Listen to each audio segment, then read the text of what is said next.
சுவானக மக்களே, நான் மக்களே அனைவரும் நலமா?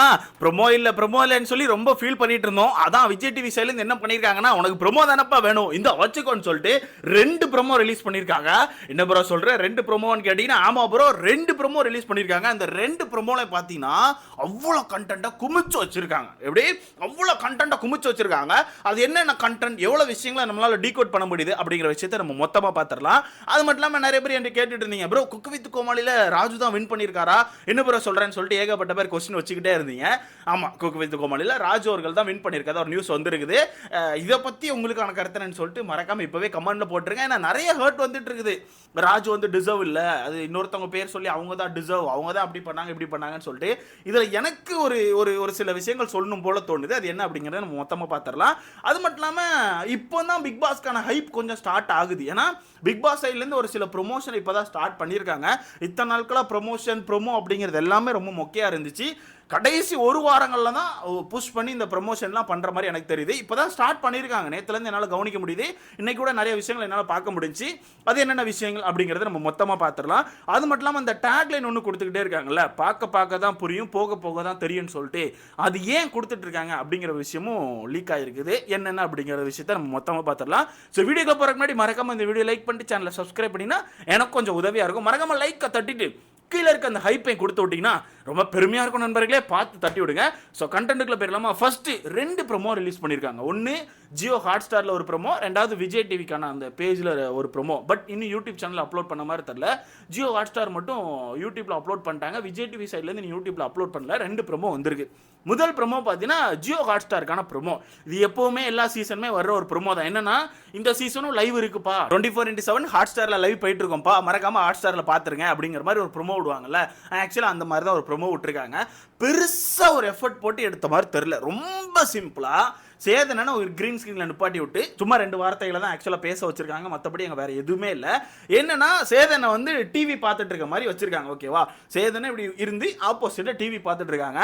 டிவியில் ஐஸ்வர்யா தத்தா இருக்காங்கல்ல, அவங்க பேர் ஐஸ்வர்யா தத்தா, நான் கரெக்டாக தானே சொல்கிறேன். சீசன் 3 சீசன் 2 சீசன் 1 கரெக்டாக தெரியல.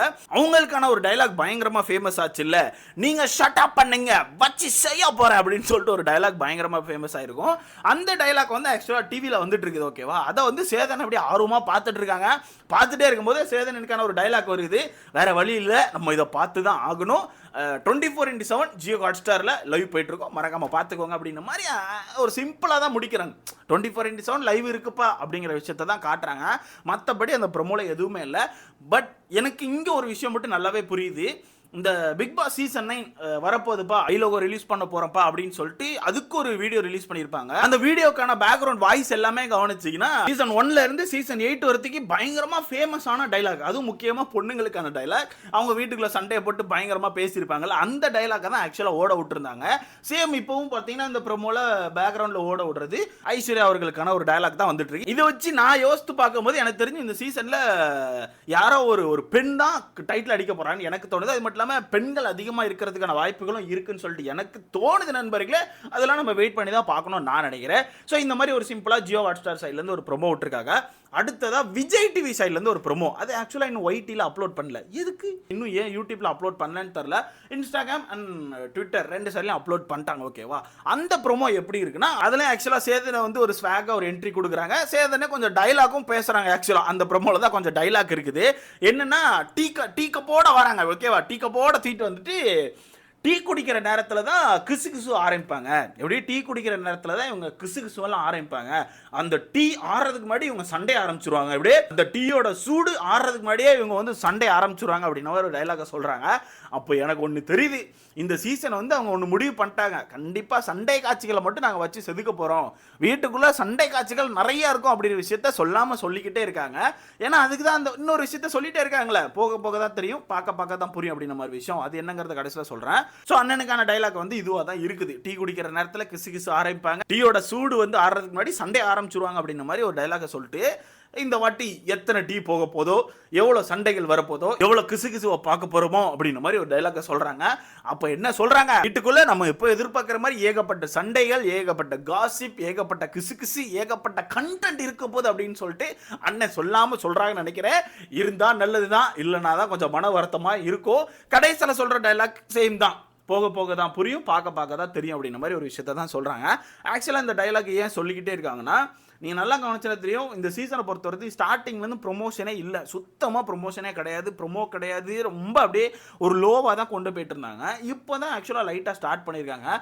நல்லா யோசித்து பார்த்தீங்கன்னா, லாஸ்ட் சீசன் இந்த டைமில் ஏகப்பட்ட கண்டென்ட் நம்ம பேசிகிட்டு இருந்தோம். வீடுக்கான கண்டென்ட் வெளியே வந்துச்சு, வீட்டுக்குள்ள ஒர்க் எப்படி போயிட்டு இருக்குன்னு சொல்லிட்டு ஆக்சுவலாக பிக்சர்லாம் லீக் ஆச்சு. அது மட்டும் இல்லாமல் அந்த டைமில் தெலுங்கில் வந்து ஒரு கான்செப்ட் வச்சுருந்தாங்க, பழைய போட்டியாளர்கள்லாம் உள்ளே போகிற மாதிரி வச்சுருந்தாங்க. சேம் அதே இது தமிழில் இருக்கிறதுக்கான வாய்ப்பு இருக்குன்னு சொல்லிட்டு ஒரு விஷயம் வந்துச்சு. அதை வச்சு கூட வந்து ஹைப் ஆச்சு. அப்போ இந்த போட்டியாளர் வந்தால் நல்லா இருக்குமா, அந்த போட்டியாளர் வந்தால் நல்லா இருக்குமான்னு சொல்லிட்டு ஏகப்பட்ட விஷயங்களை பேசி பிக் பாஸ்க்கான ஹைப் வந்து நல்லாவே இருந்துச்சு. அது மட்டும் இல்லாமல் அந்த ப்ரோமோ ரிலீஸ் கூட மக்களை வச்சு பண்ணாங்க. நீங்கள் கண்டிப்பாக கவனிச்சிருப்பீங்க, லாஸ்ட் சீசன் மக்களை வச்சு இந்த ப்ரோமோ ரிலீஸ் பண்ணுறோன்னு சொல்லிட்டு ஒவ்வொரு ஊரில் ஒரு மாதிரி செட் பண்ணி பயங்கரமாக பண்ணியிருந்தாங்க. பட் இந்த சீசன் அந்த மாதிரி எதுவுமே இல்லை.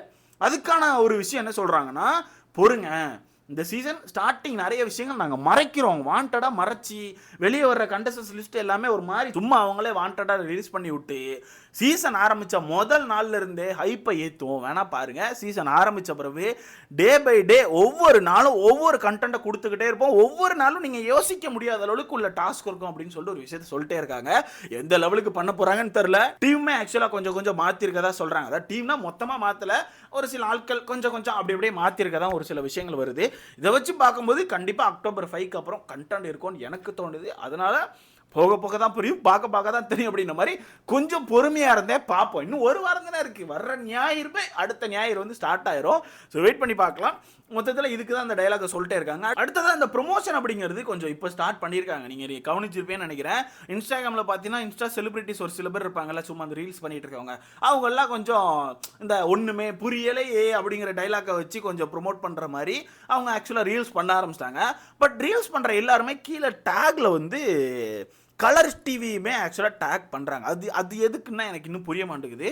விஜய் டிவி இருக்காங்க, ஹாட் ஸ்டார் இருக்காங்க, அதுக்கு இடையில கலர்ஸ் டிவியுமே ஆக்சுவலாக டேக் பண்ணிட்டு இருக்காங்க. அந்த வகையில் எனக்கு ஒரு விஷயம் சுத்தமாக புரியவே மாட்டேங்குது. ஏன்னா உங்களுக்கே தெரியும், ஜியோ கூட மெர்ஜ் ஆகிட்டு அப்படிங்கிறது உங்களுக்கு தெரியும். இருந்தாலும் இப்போவே கலர்ஸ் டிவியை உள்ளே எடுத்துகிட்டு இருக்காங்கன்னா மேபி எபிசோட்ஸ் எதுவும் அந்த பக்கம் போடுவாங்களா, இல்லை வேறு ஏதாவது விஷயங்கள் பண்ண போகிறாங்களா, அதனால கலர்ஸ் டிவியை இப்போவே ஆட் பண்ணிட்டு இருக்காங்களா அப்படிங்கிற விஷயம் நமக்கு தெரில. அது நம்ம போக தான் நம்ம பார்க்க வேண்டியிருக்கும்னு நினைக்கிறேன். ஸோ அது வெயிட் பண்ணி பார்க்கலாம். அந்த மாதிரி ஒரு ப்ரொமோஷனை ஸ்டார்ட் பண்ணிட்டாங்க. அடுத்ததாக வெளியே அந்த போர்டு வைப்பாங்கல்ல, அது சென்னை சிட்டிக்குள்ள ஒரு சில இடங்களில் போர்டு வச்சதான் நல்லா கவனிக்க முடிஞ்சு. டிஜிட்டல் போர்டு, அது பிக் பாஸ் வரப்போகுது அப்படின்னு சொல்லிட்டு அந்த டேட்டோட டிஜிட்டல் போர்டு வச்சதுமே நம்மளால் கவனிக்க முடிஞ்சு. ஸோ ப்ரொமோஷன் கொஞ்சம் ஸ்டார்ட் பண்ணியிருக்காங்க. ப்ரொமோ கொஞ்சம் ரிலீஸ் ஆகிட்டு இருக்குது. இந்த ஒன்றுமே புரியலன்னு சொல்லிட்டு ஒரு ப்ரொமோ இவங்க சைட்லேருந்தே ரிலீஸ் பண்ணுறாங்களே, விஜய் டிவி சைட்லேருந்து, அது வேணாங்க. அது வந்து ஒரு மாதிரி மக்களை வந்து டவுன் பண்ண தான் வைக்கிறத தவிர ஹைப் ஏற்ற மாட்டேங்குது. அது வேணாம். சேதனனுக்கான ப்ரொமோ ஏதாவது ஒன்று மொக்கையா விட்டாலும் பரவாயில்ல, சேதனனுக்கான ப்ரொமோ விடுங்க. சும்மா எதையோ வச்சுக்கிட்டு ஒன்றுமே புரியலங்கிற ஒரு கான்செப்டை கொண்டு வர்றதுக்காண்டி ஏதோ ஒரு ப்ரொமோ விடுறது வந்து ஆக்சுவலாக பெருசாக எடுப்பட்ட மாதிரி எனக்கு தெரில. ஸோ இதை பற்றி உங்களுக்கான கருத்துன்னு சொல்கிறேன். மறக்காம கமெண்ட்டில் போட்டிருக்கேன், பார்ப்போம் என்ன நடக்குதுன்னு சொல்லி வெயிட் பண்ணி பார்க்கலாம். அடுத்தது குக் வித் கோமல்ல நம்ம ராஜு அவர்கள் தான் வின் பண்ணதாக ஒரு நியூஸ் வந்துட்டு இருக்குது. கண்டிப்பாக நீங்கள் எல்லாம் கவனிச்சிருப்பீங்க. இதை ஆக்சுவலாக நிறைய விதமாக சொல்ல ஆரம்பிச்சாச்சு. விஜய் டிவி ப்ராடக்ட் அதனால் கொடுத்துட்டாங்க, அவருக்கு என்னப்பா பிக் பாஸ்லேயும் கொடுத்தீங்க, குக் வித் கோமாலையும் கொடுத்தீங்க, ஃபுல்லாக ஸ்கிரிப்டா அப்படி இப்படின்னு சொல்லிட்டு இருக்காங்க. அந்த ஆட்கள்கிட்டலாம் போய் கேட்டால் யார் வின் பண்ணால் அப்போ நீங்கள் ஏற்றுப்பீங்க அப்படின்னு கேட்டால் ஒரு சில பேர் ஷபானான்னு சொல்கிறாங்க.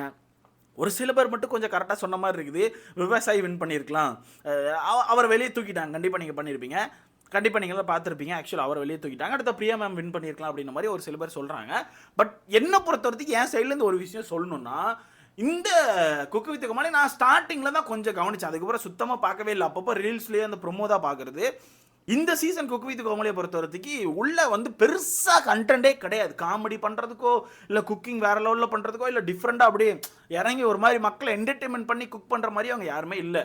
ஓரளவு சின்ன காமெடியை வச்சு மட்டுமே தான் இந்த சீசன் போச்சு. அதுக்கு முக்கிய காரணம் குரேஷி, உமர் அவர்கள், அடுத்த ராஜு தான். இப்போ ராஜுவை ஃபஸ்ட்டு சொல்லலாம், குரேஷி ராஜு இந்த ரெண்டு பேருக்கான விஷயம் இல்லைன்னா எனக்கு தெரிஞ்சு படுத்துருக்கோம். ஏன்னா ஒரு சைடு குரேஷி நல்லா காமெடி பண்ணிட்டு இருப்பாரு, இந்த சைடு ராஜு கவுண்டரை போட்டுட்டு இருப்பாரு. அதுக்கப்புறம் ராஜு உமர் இவங்க ரெண்டு பேருக்கான ஒரு காம்பினேஷன். அடுத்ததான் நம்ம அவர் பேர் என்ன, ஐயோ நம்ம ஆள் பேர் மறந்து போச்சா, கன்னியாகுமரிக்கார், அவர் பேர் என்னங்க, நம்மால் பேர் மறந்து போச்சு, சர்ஜிதா சர்ஜித்னா நினைக்கிறேன், இந்த பேர் மறந்து போச்சு நண்பர்களை, மன்னிச்சுக்கோங்க. அவர் ஒரு சைடு காமெடி பண்ணிட்டு இருந்தார். மொத்தத்துல இவ்வளோ ஆட்கள் தான் அங்க காமெடி பண்ணி அந்த ஷோவை எடுத்துட்டு வந்தாங்க. அதனால எனக்கு தெரிஞ்சு நல்லா குக் பண்ணாங்கன்னு சொல்லி டைட்டில் கொடுத்தாங்களான்னு தெரியல. நல்லா காமெடி பண்ணாங்கன்னு சொல்லிட்டு ராஜுக்கு டைட்டில் கொடுத்துருப்பான்னு நினைக்கிறேன். ஸோ ராஜு அவர்கள் தான் டைட்டில் வின்னர். இதை பத்தி உங்களுக்கு எனக்கு கருத்துன்னு சொல்லிட்டு மறக்காம கமெண்ட்ல போடுங்க. அடுத்து பார்க்கலாம்.